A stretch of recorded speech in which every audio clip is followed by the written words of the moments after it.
Hashem appears to Avram and says, Lech Lecha me'artzecha, leave your home, leave your birthplace. Avram takes his belongings, his family, and he travels down to the land of Israel. He gets there. No sooner does he arrive than there's a famine in the land. As soon as Avram gets there and sees that there's nothing to eat, he again continues his journey, now heading down to Mitzrayim. Along the way down to Egypt, the pasuk says, he turns to Sarah and he says, Ata yadati, now I recognize ki isha yefas mara'at, now I see that you're a beautiful woman. Rashi is bothered by the question, why is it that Abraham Avinu particularly now notices that Sarah is beautiful, and why does the Torah feel that it's appropriate to tell us this? Rashi explains that up until that point, Avram did not recognize that she was a beautiful woman. It was only now that they were headed to Mitzrayim. Mitzrayim was known as a place of immorality.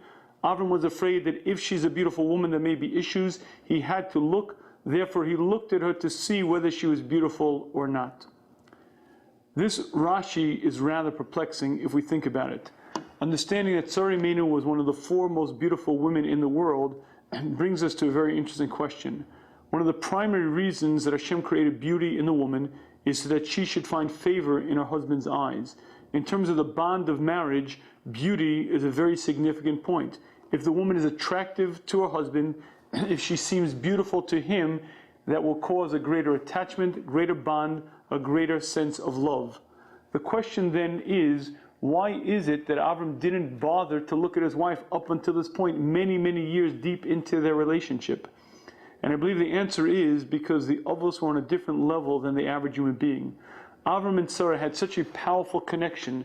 They were so joined together that physical beauty was irrelevant. If in fact her beauty would have made a difference in the attachment and the love, I would imagine Avram Avinu would have used it as a tool to further create shalom bayis.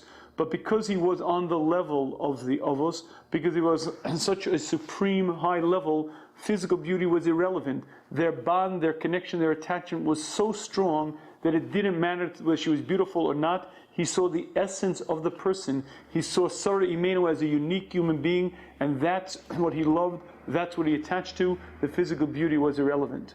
And this Rashi has a very interesting lesson to us. And that is, there are certain times when we look at things that the Torah would describe, and we understand they're not really for us to be used directly. In our own marriages, it's well advised for a couple to make sure that they look attractive one to the other, the wife to the husband to the wife, because it is a very important tool to use in marriage. Attraction is very significant. However, it's also important to understand that that's not the end game. The end game is a pure attachment of 2 souls. To understand that there once upon a time were people as great as the Avos who didn't even need the physical attraction, who operated in a totally different dimension, in a totally different way, where they didn't even need the physical attraction, is an understanding of the unique potential of the human being and the ultimate greatness. Although for us right now it may not be the level that we actually work on, but to be aware that there once upon a time were such human beings changes our perspective, changing our understanding of what a human being is actually capable of.